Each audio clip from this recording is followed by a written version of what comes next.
So I saw the new Michael Bay movie, Pain and Gain. It stars Mark Wahlberg, Dwayne "The Rock" Johnson, and Anthony Mackie. One thing I kind of first don't get is this Anthony Mackie. So Mark Wahlberg plays this guy named Daniel Lugo. There's his buddy named Adrian, and that's Anthony Mackie. And then later on, Dwayne "The Rock" Johnson shows up as Paul Doyle.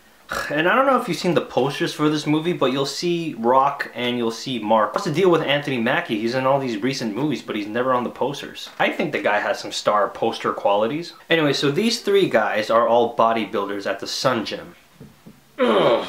This is a real gym, and this is actually a real story. Events in this movie actually happened in 1994 going up until 1995. So focusing on Mark Wahlberg's character, Daniel Lugo, is actually employed at the Sun Gym. And Rob Corddry is his boss, which is actually pretty funny. Rob Corddry is from Children's Hospital, you should look that up. But Daniel Lugo is just one of those guys who's working day to day at the gym and wishes something better for himself. He's living in America, but he doesn't feel like he's accomplished the American dream. One day he's watching TV and he sees this guy named Johnny Woo, played by Ken Jeong from Community. He's also that Asian guy in The Hangover, sort of successful business owner, real estate dude, and Daniel goes to see him as a motivational speaker. And the basic message that Daniel gets is, you know, be a doer or be a don'ter.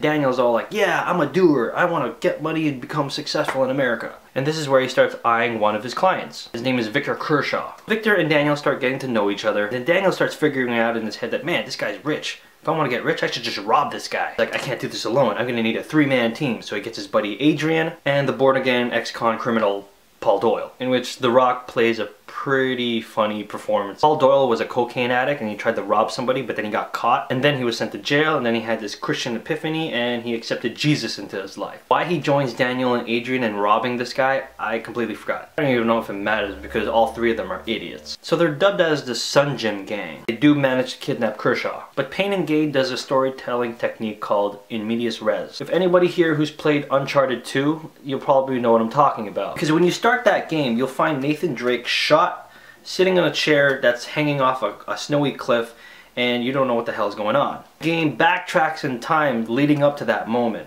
That's in medias res, in the middle of things. In Pain and Gain, when the movie starts, you see Mark Wahlberg being chased by the cops, meaning that the whole point of this movie is learning about how they fall. This movie had a pretty interesting premise. As for me, it started out really well, but then it just wore out really fast. Why? Remember that weird guy in Transformers Revenge of the Fallen? Shia LaBeouf's roommate? First he's kind of funny, but then later on he just won't shut the hell up. And then you're just bombarded with this stupid, immature kind of sense of humor. And I hated it. I just started getting annoyed.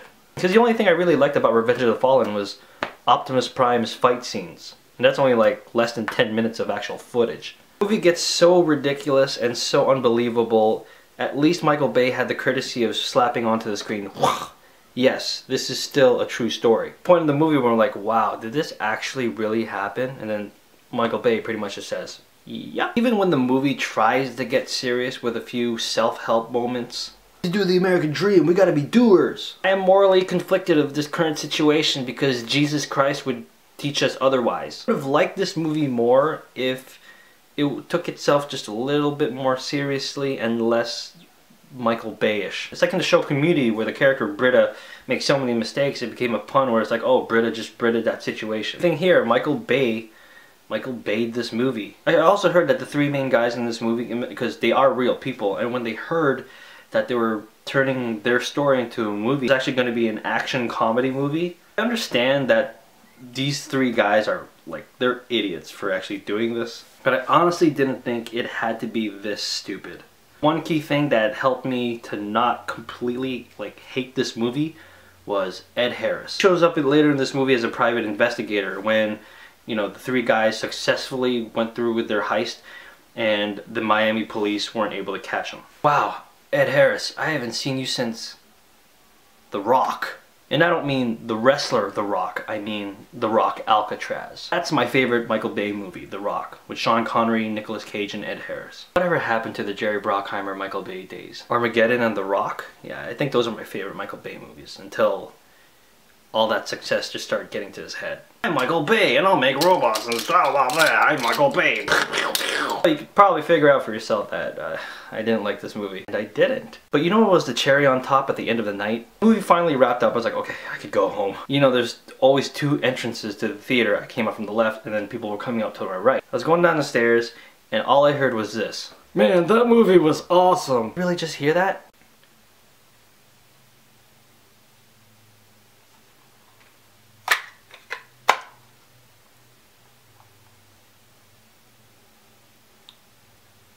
Yeah, Louis, you did just hear that. So, I just want to wrap things up. If there's one thing I really liked about it, is that it's funny. The Rock as a Christian cocaine addict is just gold. But Mark Wahlberg alone really takes the cake. Despite how dumb he is, you can't help but appreciate the fact that the guy was just really going after the American dream. What's the harm in trying to accomplish your dreams? A lot, apparently. The other funny thing about this movie is that Rebel Wilson shows up. To break through in Pitch Perfect, that fat blonde girl gets married to Anthony Mackie's character. I don't know what the medical term is, but she's technically a penis doctor.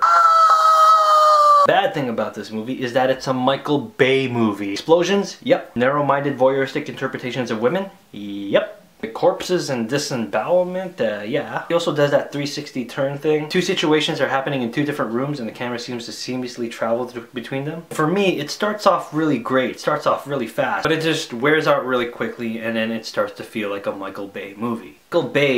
Michael Bay'd his own movie. And that's not a good thing. You're better off saving up for Iron Man 3. That being said, Pain and Gain by Michael Bay, even for me this is pretty low. 2.0. 2 point nothing. Not even like a 1 or 2 or 2 point nothing. Only because it made me laugh a few times. Otherwise, the rest of it just hung me dry. 1, it's funny, but 2, it's actually one of Michael Bay's more thought-provoking movies.